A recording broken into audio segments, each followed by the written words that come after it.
Celui qui mange ce pain se sait en communion avec ceux qui le mangent avec lui. Il y a une réalité qu'on ne doit pas sous-estimer.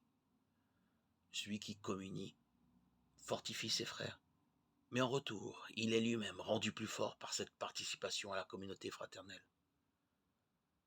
Croire en Jésus et, selon son commandement, faire mémoire de lui ne peut pas être le fait d'un individu isolé, d'un chacun pour soi.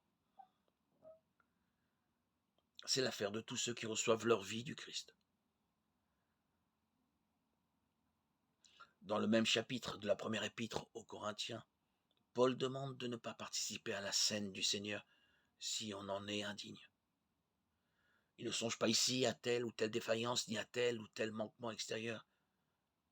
Ce qu'il vise, c'est le péché par excellence, le manque de charité, l'égoïsme de celui qui ne se soucie pas du prochain. C'était le cas à Corinthe.